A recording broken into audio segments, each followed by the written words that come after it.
Hey, everyone here at the Investing Stuff You Should Know podcast, where we bring you expert insights into the world of investing and beyond. My name is Johnny Nelson, and today we're thrilled to have Brian Green as our special guest.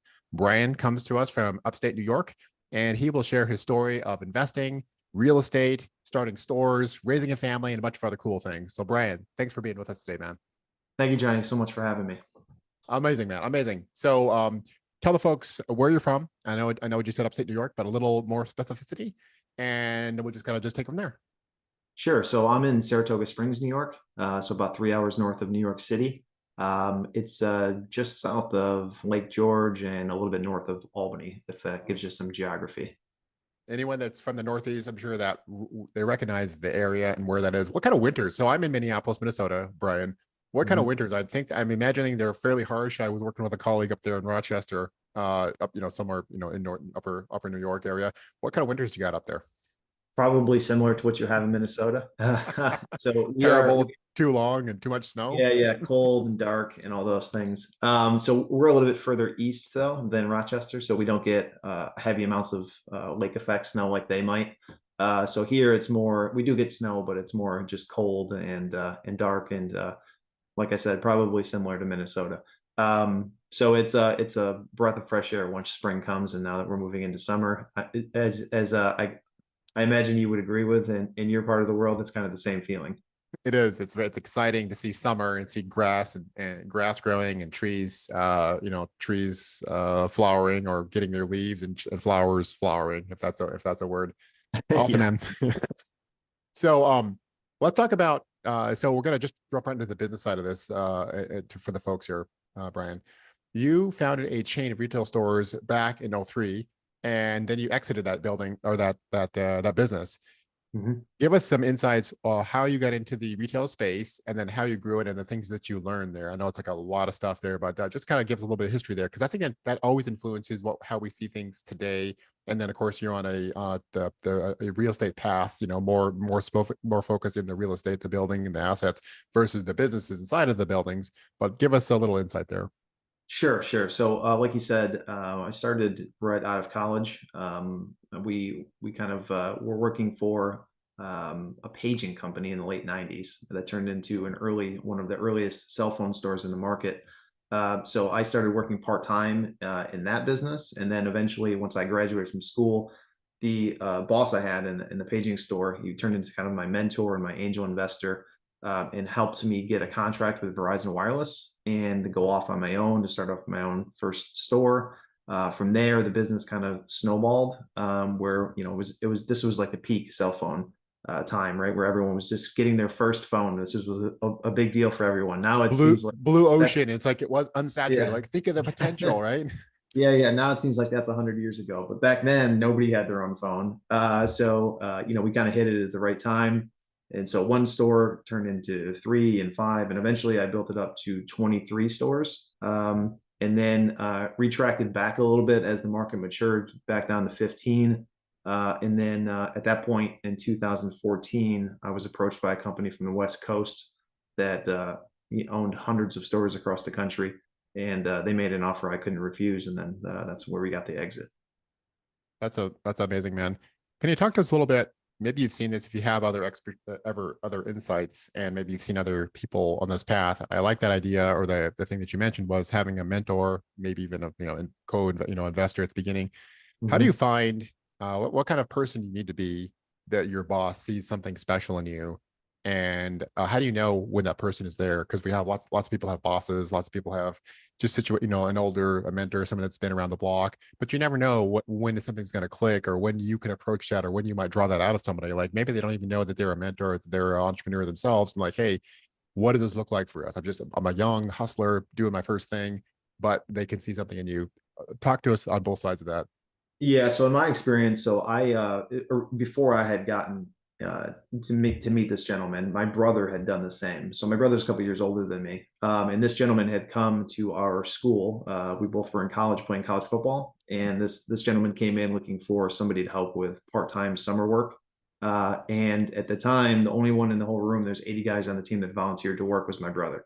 So he started working like at fairs and stuff. Like back then, like you'd go to like fairs and set up a table and like show people what phones are and how to use them. This is so early that nobody even, I mean, it's like a trade show almost. Like you would never do that now, but back then it made sense. So he started working for this gentleman, and maybe a year or two after that, I started doing the same. So he kind of laid the groundwork for me and built that relationship. And he had a similar situation where he ended up having the same gentleman mentored him. So I think at some level I was just kind of following on the coattails. So like I got a job originally because he's my brother and he needed help. But then Sure. over time I kind of proved myself as well. And then that mentor kind of offered me the same opportunity that he offered him.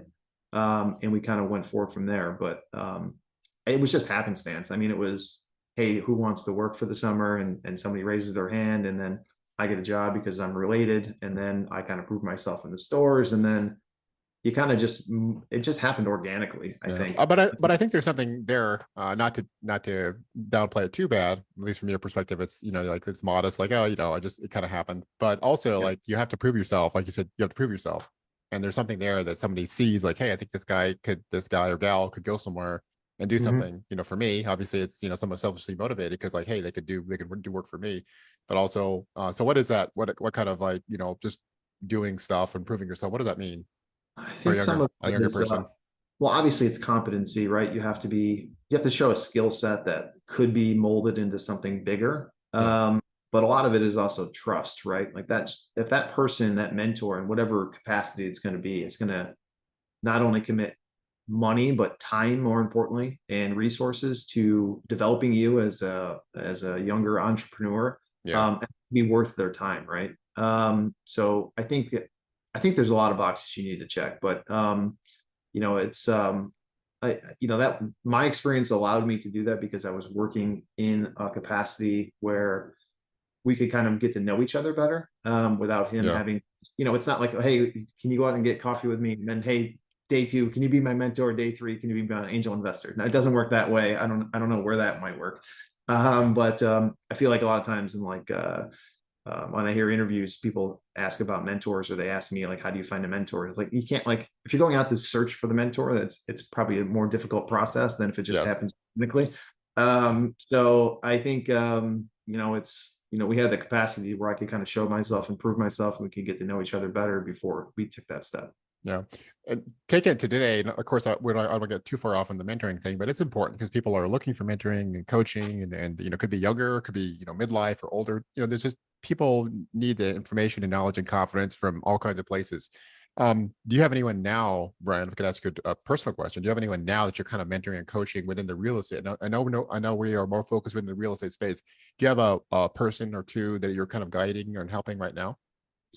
I feel like, not in a formal capacity, Sure. which may be the case in a lot of mentorship situations. But I feel like, as we grow our company, Yeah. these people that are coming on to join our team, they're doing it not as employees, but they're doing it as independent contractors.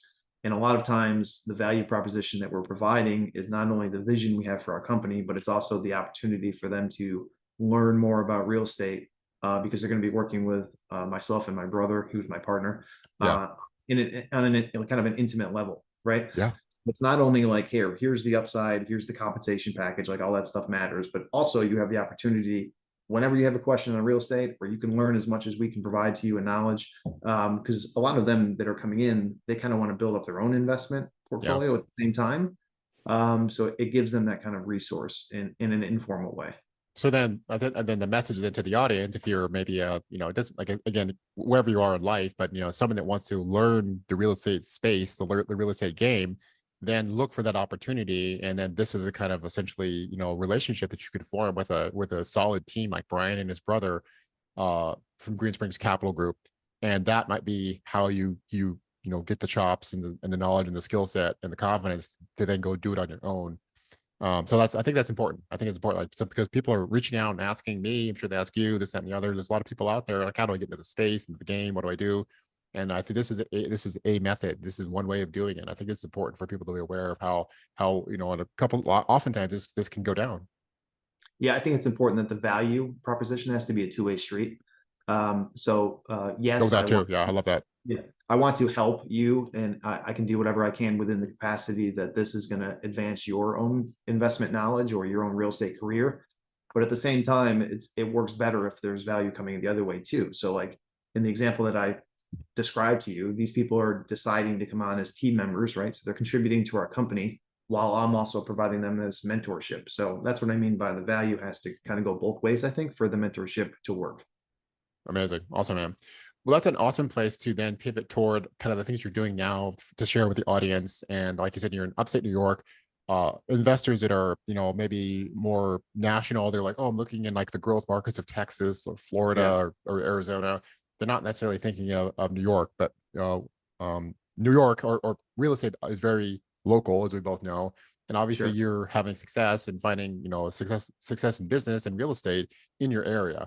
So, what are the things you're doing to have that success within your area? And just kind of walk us through that path. I think you're a broker, and you're doing, like you said, you're doing STRs and development. Walk us, kind of just give us a timeline there of what you've done and where you are now. Sure. So just to speak to the market for a minute, I kind of love the fact that we're in the boring, stable market. Yes. So we have zero volatility. Our industry here is anchored by things that are very sticky: universities, state government, hospitals, medical facilities, and then we also have private industry, in the market as well. So we have that kind of multi-tiered, a little bit more than a tripod, maybe 5 or 6 different economic drivers here that are very stable. So, when somebody else might go up 20% one year and down 5%, then up 10 and then down 10, we're consistently up 5% every single year. And if Yeah. you stack those fives on top of each other over 10 years, that's better than one year of 20 and then minus 10. You know what I mean? If you take the volatility out of it, it's much smoother.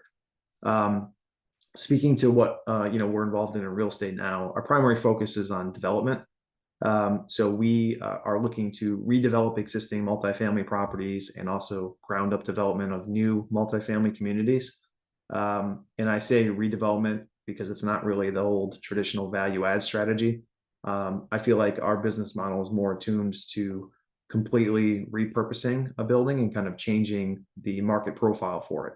So Awesome. Yeah. think of like a 1970s apartment building. If we go in and rehab a building like that, our team does, and we spend $30,000 to $50,000 per unit to do so. Like I tend to categorize that a little bit different than the traditional value add, where you're just going to go in and put in counters and paint, and now you're going to increase the rent. We're completely changing the profile of the tenants that are going to be in the building, and a lot of these buildings just haven't been attended to for decades. So we're the ones that are going to go in and kind of bring it up to market. That's awesome, man. And what would you have you given that kind of twist on the quote value add proposition? Have you given that a name that you like to kind of categorize what you're doing that's kind of distinguished from what everyone else is doing? I just call it redevelopment instead of Just value. redevelopment. Okay. Yeah, Okay. yeah, because it's more than value add. Yeah. No, I like that. Um, but so then talk to us again. We skipped a large chasm of all the different cool things you're doing. So Yeah. yes, sound like probably you've sold homes before, and then of course you're doing development now. But kind of within that space too, of all the different areas you're finding success in within the real estate, again in the local market. Give us list out a few other things that you're finding success in. Sure. So not so I said primarily our focus is on development, but the back end of that is we own our own property management company. So we're constantly building out that team and refining Yeah. our systems and processes that are involved in that management. And I feel like that having our own management team gives us a strategic advantage in the marketplace, both from a competitive situation when we're going, competing against other buildings for potential residents, as well as kind of uniquely defining the space that we're playing in when we're working with investors that might be coming in on some of our syndications, because we have that kind of vertical integration where we're the developer. We have a lot of our own contractors on staff. We have our own management team. We have the flexibility, as you mentioned, that in a lot of our properties we're doing short-term rentals as well. So we have like a multifaceted approach to this, and I think that uniqueness gives us a competitive advantage in a lot of different ways. I like that, man. And Yeah. how has been, so you said that you have contractors on staff. Is that like just your like go-to subs, or like in-house contractors, and how did that develop if that's the case? Yeah. So we're doing both kind of strategies. So Yeah. we have select contractors that work exclusively for us. Oh wow. They're still 1099s, but they're doing renovation work for us. Yeah. And that's our core group. But their capacity is limited by the number of them. So we're kind of supplementing what they do with a myriad of different subcontractors on specific depending on if it's roofing or flooring or landscaping. Some of the things that are very niche, we're still using subcontractors for. But we like this approach because it gives us more control over the product. Yeah. When we have contractors that are only focused on our projects, they're not worried about finishing and giving on to somebody else's project. Then we can kind of get a little bit more flexibility in the way that they renovate our buildings. So they specifically focus on the redevelopment side of our business. If we're doing ground up development, those are bigger projects, and we're basically going to outsource the entire thing to subcontractors. And we're either going to GC it ourselves. My brother, again, he's my partner. He's our general contractor. And if the project maybe is outside of the scope of what we can do internally, then we'll go outside and hire a third party general contractor that has more experience in that type of property. And that philosophy is so aligned because, like you said, that consistent, like being where you are in the market, and then providing consistent rent growth, and also provide you consistent, like predictable outcome versus like, oh, the contractors got busy Mhm. and the deep capex, the rehab was delayed 6 months because I can't get the guy to hang the cabinets, and can't get the guy to paint the this and hang the, Yeah. do the doors, all that kind of stuff. So again, like this philosophy you have in your area, that's kind of, I like that alignment of where you are, how you think, and then also that you have, like you said, you have the 1099 contractors, on staff more or less, and then they do what you guys need, more or less when you need it. So I love Yeah. that. And back to the point where we talked about like the mentorship, how the value has to go both ways. With our contractors, it kind of works the same way. So we Oh get the yeah. we get the consistency, high level production, and control of the product and the work quality. They on their end get the certainty of work, right? They don't have to go out and shop themselves for the next job. They don't have to go out and constantly sell themselves. They're going to move from one of our projects to the next project, the next project, and they know that they're going to get paid every month, no matter what. Yeah. So that value stream is again working both ways, and I think that's why it works. I like that, man. Yeah, I used to be a general contractor back, in my family still has a contracting company in Alaska. So yeah, lots of time spent doing the projects, but also out there hunting, hunting for the next project, and Yep. talking to customers and all these things. So that's a lot of work too. So that consistency is very appealing to a carpenter, a roofer, a contractor, whatever role they're doing. That's very, very appealing. I talked to us a little bit, Brian, on the development side. So, many people have done, or are doing the, value add, the redevelopment, like you go a little deeper on the new Mhm. side.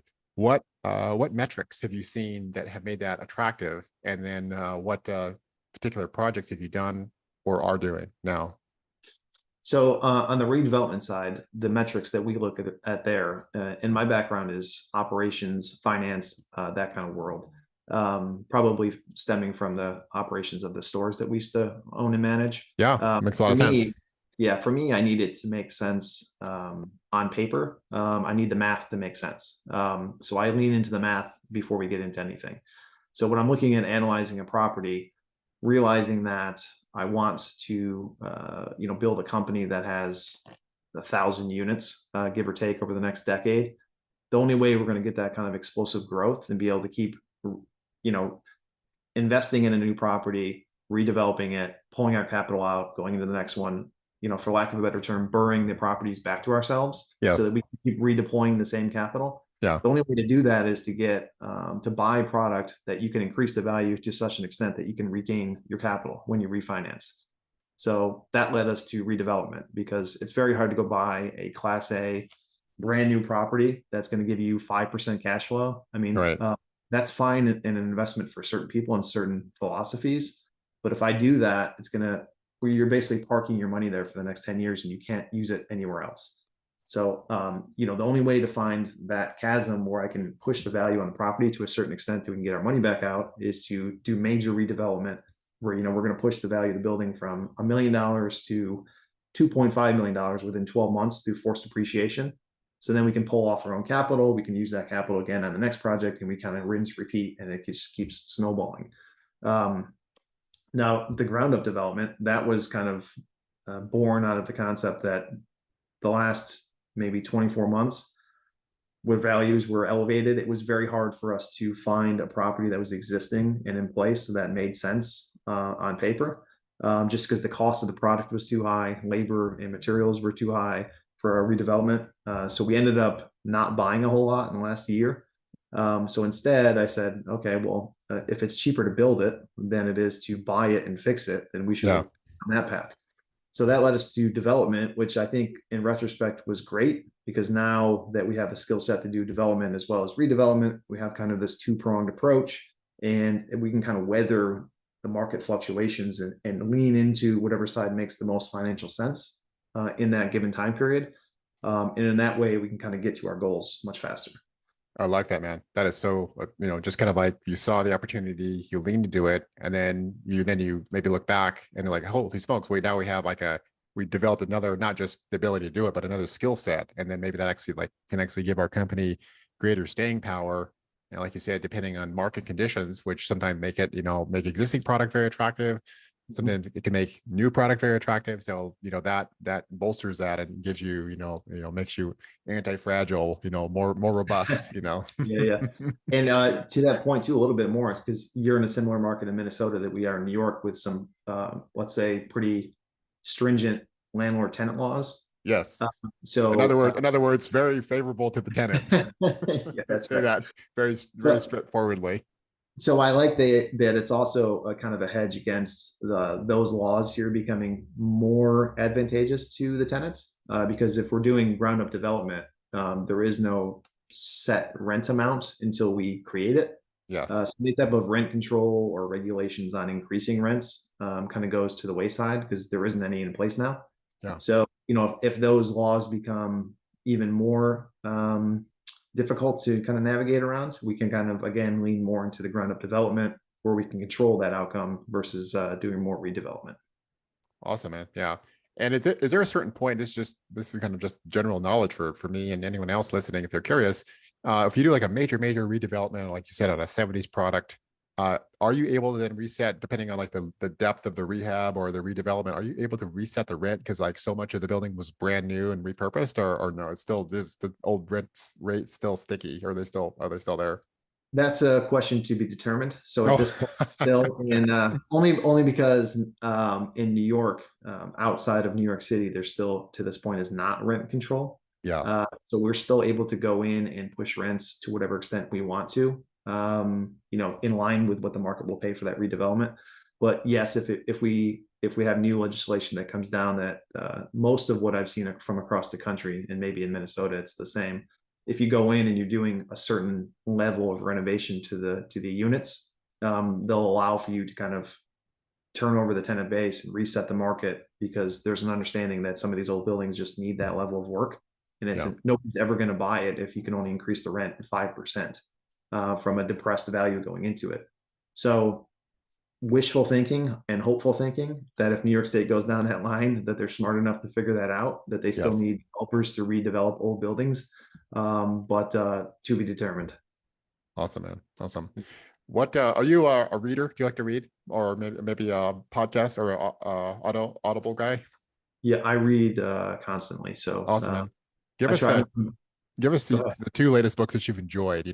Well, it could be the last two, just for memory's sake, because I sprung the question on you, or the last, like when the last 6 months you've actually enjoyed. I go through a lot of books. I'm an Audible guy, and Yep. sometimes they're just not sticking with it. It's like, oh, I'm just not feeling this. I just kind of like not bring me down. I just need I need inspiration, or I need like motivation, or I need like technical focus. I don't know, whatever it is, whatever has kind of resonated with you in the last Sure. 6 months. Share if you could share that with the audience. I'd love that. Sure. So two different ones. One is, and please don't ask me the author's name because I I'm won't. terrible at remembering names. But the People two can figure out titles, how to use Google. yeah, the two titles I'll give you. The first one was Comfort Crisis. I don't know if you read that or not, but a lot of it No. is um, physically and mentally challenging yourself Yeah, on a daily basis to kind of make yourself mentally and physically stronger. I Um, like that. I they like talk that. about, he talks about this Japanese term called misogi, which is, you're supposed to have a challenge every year. This is usually like a physical challenge, like, and he gives an example back to your Alaska reference before, where these guys went out to Alaska and we're going to live in the wilderness for 30 days, right? With nothing besides what they can carry in. So the point of the misogi, though, is to kind of free your mind, go out and challenge yourself emotionally and physically. But the caveat is it can't be life threatening. So you can't go overboard. But that book is really good. I think I like that a lot because I try to do that to myself to a lesser extent. Yeah. Um, just through exercise and training, I'm pretty avid into CrossFit. So I like that stress yourself every day type of mentality. I so resonate with it, man, because like and I try to like get my metabolism or like sweat every day. And my wife and I are both into this, and like we have to make ourselves uncomfortable for that because we sit in front of a computer, blah blah blah, and we have Yep. to make ourselves like it sucks. Like I do not like running, but I go running or to lift weights. Like it is not pleasant. It's not a pleasant part of my day. But like Yeah. this body needs this discomfort to like to sustain health and vitality. But so I Yeah. so resonate with that. Of course, what you're saying is a little more a little more, a bit more of an investment of time and investment of focus, but Mhm. still you could have that same concept shrunk down to the daily. So, but please Yeah. continue.